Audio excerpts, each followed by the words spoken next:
Do you truly believe that children are being abused by powerful predators in Hollywood? Absolutely. And yet here I am sitting across from you telling my story. You might ask, why am I not at the police station? Why am I speaking to the public instead? The truth is, I already went to the authorities decades ago. Back in 1993, I sat down with the Santa Barbara Police Department. I handed them names, dates, and every detail I knew. It's all on record. They documented everything. And yet, for years, people dismissed me. They called me paranoid. They said I imagined it all. They said that couldn't possibly explain why so-and-so behaved the way they did, could it? For years, I questioned myself. Was I overreacting? Was I seeing shadows where none existed? But the deeper I dug, the more I realized the terrifying truth. I had been right all along. Every suspicion I ever had, every instinct I ever trusted, aligned with an unspeakable reality. I was living through something unimaginable, a nightmare that few could even conceive of. I was a mind-controlled slave, stripped of my clothes, abandoned in the woods, and hunted, not by strangers, but by some of the most powerful men on the planet. George Bush, Dick Cheney, Bill Clinton. These are men whose names carry weight across the world, whose wealth and influence could silence nations. And yet the people responsible for the abuse inflicted on me and Corey, they are still out there. They continue to wield influence, wealth, and power, hiding behind Hollywood's glamorous facade. They do not want anyone speaking the truth. They do not want the world to see what really happens behind the velvet curtains of fame. And yes, I'm saying it, these people are pedophiles. They are predators. They are still active, still thriving, still entrenched within the very system that is supposed to protect the vulnerable. Decades later, after being systematically blackballed by Hollywood, Mel Gibson staged a remarkable comeback. It followed the leaking of videos from the 90s in which he exposed Epstein and the hidden depravity lurking in the entertainment industry. Mel was not the person anyone expected to be the good guy. His public image had been marred by scandal, controversy, and misrepresentation. And yet, he was exactly the opposite of the monsters detailed in the files. Word has it that his refusal to participate in the elite's depraved rituals is precisely why his career was suppressed. Mel had been warning the world for decades, even when no one listened. He produced Sound of Freedom, a film designed not just to entertain, but to open eyes, to shine a light into the darkest corners of our society. At the time, many dismissed it as just a movie, unaware of the terrifying parallels between the film's story and reality. But in light of the Epstein files, Mel's warnings now seem eerily prophetic. The story told in the film scratches only the surface. The reality behind it is far darker, far more insidious, and far more widespread than most could ever imagine. Most of the public knows Epstein's name because of the media frenzy following the release of millions of files. Thousands of images, videos, and documents reveal the shocking actions of the global elite. And yet, even that is only a fragment of the truth. There is more evidence powerful enough to destabilize governments, expose corrupt institutions, and change the course of history. Among these files are images and videos of girls being manipulated, coerced, and hunted by Epstein and his associates. Some of these images are so horrific, they defy description. The very thought of what was done to these children is enough to make your blood run cold. One email in particular chills the soul. Epstein wrote, "They are like shrimp, you throw away the top, keep the body." These are not idle words. They are a window into unimaginable evil. And yet, despite the overwhelming evidence, arrests have been rare and justice remains frustratingly elusive. There are whispers that Epstein may still be alive, while Ghislaine Maxwell languishes in a luxurious prison, surrounded by comforts unthinkable for someone accused of such crimes. The public struggles to comprehend how such horrors can persist in plain sight, shielded by wealth, influence, and silence. Adding to the darkness, in 2018, Epstein reportedly purchased 330 gallons of sulfuric acid. For those unfamiliar with its destructive properties, this amount of acid can dissolve nearly anything to the bone, leaving no trace behind. For someone with Epstein's history, the implications are horrifyingly clear. Even more chilling, he purchased it on the very day the FBI opened a case against him. And yet, amidst all this darkness, Mel Gibson emerges as a rare beacon of resistance. Hollywood spent decades painting him as controversial, as a figure to be feared or misunderstood.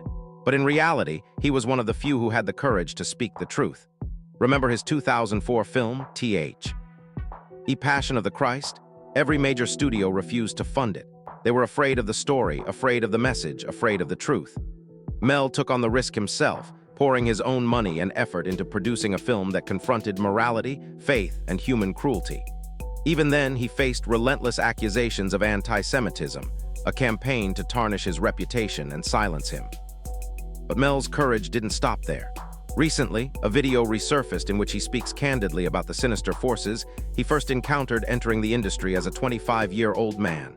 He described his shock at seeing everyone else seemingly comfortable with the depravity around them. He felt isolated, alone, and horrified. He spoke out in 1998, decades before the Epstein files became public, and mainstream media dismissed him as a lunatic. He was canceled before cancel culture even existed. No studio would touch him, yet he refused to be silenced. He wasn't alone. The industry, desperate to maintain control, attempted to replace voices like his with people they could manipulate. One such figure was Jim Caviezel, who later portrayed Jesus in The Passion of the Christ. Whatever Hollywood elites subjected Jim to opened his eyes to the atrocities happening behind the scenes. Together, Mel and Jim made a conscious choice: to expose it all, to risk everything, and to shine a light on the shadows where few dared to look. The Sound of Freedom was born from that courage. Produced by Mel, starring and directed by Jim, the film was not just a story, it was a statement. It became a massive success, earning over $250 million on a modest $14.5 million budget. Its mission was clear: expose the horrors of the child trafficking industry. The story follows a poor father in Honduras, deceived by a former beauty queen posing as a talent scout. His children, Miguel and Rocio, are abducted and sold into trafficking. One child is rescued, but the other remains captive.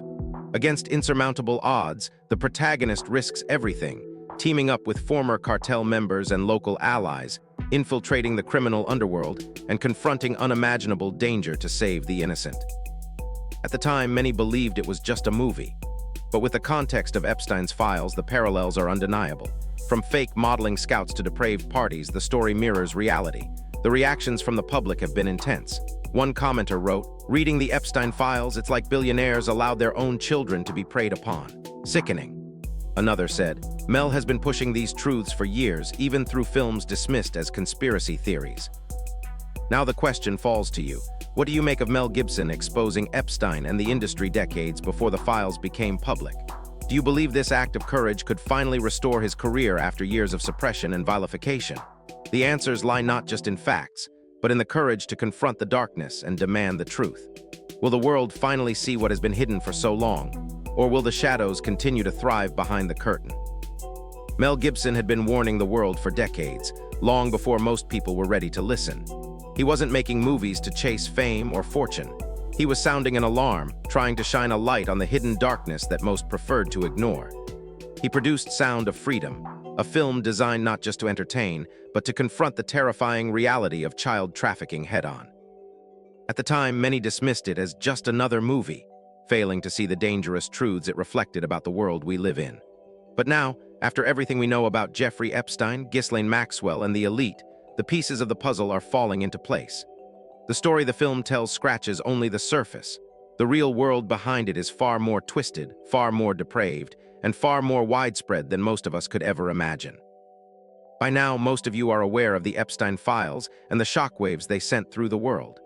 Over 3 million documents, including thousands of videos and images, were released by the Department of Justice. These files lay bare the appalling acts of the global elite, revealing the abuse and exploitation of children on an unimaginable scale. And horrifyingly, even this does not tell the whole story. There is more evidence, locked away, not yet revealed, evidence so damning it could topple governments and shatter institutions across the globe. Within these files are videos and images of girls being chased, coerced, and manipulated by Epstein and other powerful men. Some of the victims were dressed in nothing but their underwear, and the acts depicted are so grotesque, so incomprehensibly cruel that words fail to capture them. The truth is clear. These children were subjected to acts so profoundly evil that it is nearly impossible to imagine the horror they endured. One email in particular chills the soul to its very core. In it, Epstein wrote, "They are like shrimp. You throw away the top, keep the body." Those words are not the ramblings of a rational mind. They are the confession of a monster, a glimpse into the dark, calculated evil that has been hidden behind layers of power, wealth, and secrecy for decades.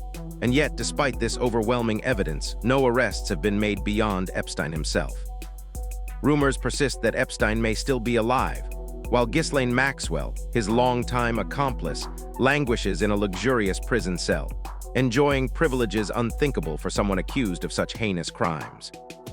And then there is the terrifying detail of the 330 gallons of sulfuric acid Epstein reportedly purchased in 2018. This is no ordinary chemical. In such quantities, sulfuric acid can dissolve virtually anything down to the bone, leaving no trace behind. For someone with Epstein's history, the implication is horrifyingly clear. What was this acid intended for? The timing only adds to the suspicion. It was purchased the very same day the FBI opened a case against him. To anyone paying attention, it is a warning, a chilling confirmation that Epstein had planned for every eventuality, prepared for every escape, and knew how to erase any evidence of his crimes. Amid all of this darkness, one name stands out: Mel Gibson. For decades, Hollywood had painted him as a controversial figure, a man to fear or ridicule. The industry convinced the world that he was flawed, even dangerous. But the reality was the exact opposite. Mel was one of the very few who had the courage to speak the truth, to confront the sinister forces operating behind the glittering facade of Hollywood. Consider his 2004 film, The Passion of the Christ. Every major studio in Hollywood refused to touch it. They did not want to fund a story about God, morality, or the battle between good and evil. Undeterred, Mel risked everything: his fortune, his reputation, his career, to produce the film on his own. And even after accomplishing what most thought impossible, he faced relentless attacks. He was accused of anti-Semitism, vilified in the media, and personally attacked for daring to stand by his convictions. The industry tried everything to silence him, to destroy his career, to erase the man who had the courage to defy them. But Mel didn't stop. He persisted. He refused to be silenced. His work, his warnings, his films were not entertainment, they were acts of defiance. And now, after the Epstein files have come to light, his courage is more evident than ever. The film Sound of Freedom, starring and directed by Jim Caviezel, produced by Mel Gibson, is a direct confrontation with the horrors that Hollywood and the world had been hiding. It tells the story of children being abducted, trafficked, and exploited, and of a few brave individuals risking everything to rescue them. The stakes are real, the fear is real, the evil is real. At the time of the film's release, many dismissed it as just another movie. But now, in the context of Epstein's files, the parallels are undeniable. From fake modeling scouts to horrifying parties, from the abuse of the vulnerable to the complicity of the powerful, the reality is far worse than fiction. The public has started to react. Comments on social media range from disbelief to outrage. One person wrote, "Reading the Epstein files, it's as if billionaires allowed their own children to be preyed upon. Sickening." Another said, "Mel has been pushing these truths for decades, even through films labeled conspiracy theories. Now we see he was right all along." And the question now falls to you. What do you make of Mel Gibson exposing Epstein and Hollywood decades before the world finally saw the truth? Can a single man standing against corruption and evil make a difference? Can courage, honesty, and persistence finally triumph over decades of silence, deception, and terror? The answers are not simple, but one thing is clear: Mel Gibson was never just making movies. He was raising an alarm, warning the world, and shining a light into the darkest corners of power. The question is, are we ready to see it? Are we ready to face the truth? Absolutely. Here's a much more expanded, cinematic, and emotionally immersive version of your passage. I've added rich detail, suspenseful narrative beats, and deep emotional context to make it read like a fully engaging story. Recently, a video resurfaced of Mel Gibson speaking candidly about the sinister undercurrents he encountered when he first entered Hollywood as a young man of just 25. His words are haunting, yet precise. He admitted to being shocked, utterly unprepared for the darkness lurking beneath the glittering surface. Everyone else seemed to accept the depravity around them, the manipulation, the corruption, the exploitation of the innocent, but he could not. He felt it instinctively, a moral compass screaming in a world that had long abandoned it. And he said, although, this in 1998, decades before Epstein's files would expose the grim truth.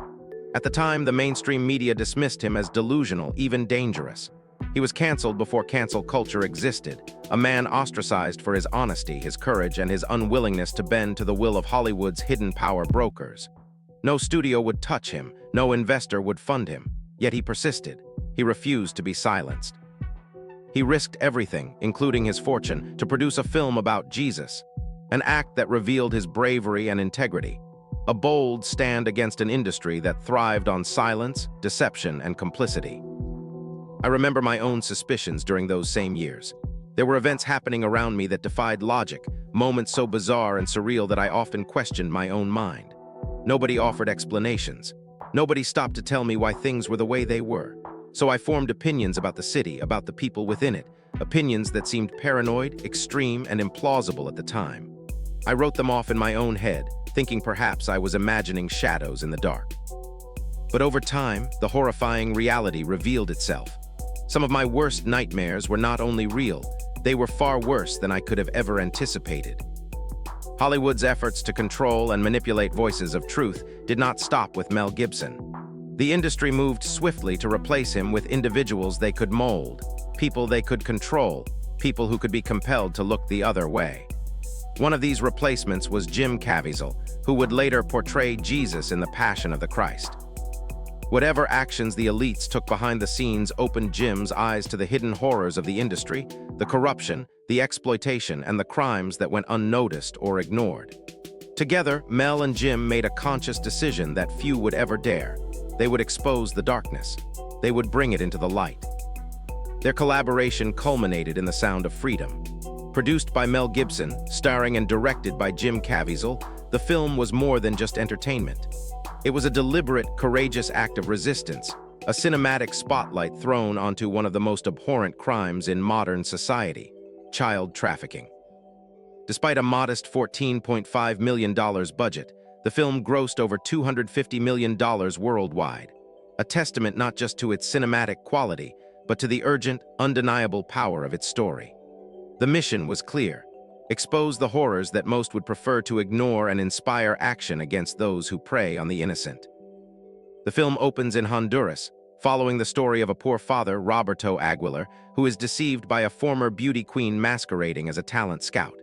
She lures his children, Miguel and Rocio, under false pretenses, only to see them abducted and sold into the trafficking network. Jim's character rescues Miguel, but soon discovers Rocio is still captive, trapped in Colombia. Against overwhelming odds and defying strict bureaucratic limitations on foreign intervention, he risks everything to save her. He teams up with former cartel members, local contacts, and courageous allies. They operate undercover, posing as buyers, infiltrating a criminal underworld so terrifying and brutal that it would crush most ordinary people. Their goal is clear: rescue the children, expose the criminals, and bring justice to a world that had long turned a blind eye. At the time of its release, most audiences thought it was just a movie. But in the context of the Epstein files and the horrifying revelations about the global elite, the narrative reads with unnerving realism. From fake modeling scouts to depraved parties, the film reflects the very patterns exposed in the documents. Social media erupted with reactions: shock, anger, disbelief. One commenter wrote, "Reading the Epstein files, it's like billionaires allowed their own children to be preyed upon. Sickening." Another observed, "Mel has been warning us for decades, even through films dismissed as conspiracy theories. Now we see he was right all along." The real question now falls to you. What do you make of Mel Gibson exposing Epstein, Hollywood's corruption, and the hidden abuse of power decades before the world even knew the truth? Can one man's courage pierce the veil of decades-long deception? Can truth, integrity, and bravery finally shine through the darkness? And can this exposure finally revive Mel Gibson's career after years of suppression, vilification, and attempts to erase him from history? The stakes are higher than ever. The evidence is undeniable. The story is unfolding in real time. And the world must decide: will we confront the darkness or continue to let it thrive in silence? The truth is here. It has been revealed, and now it is up to us to face it.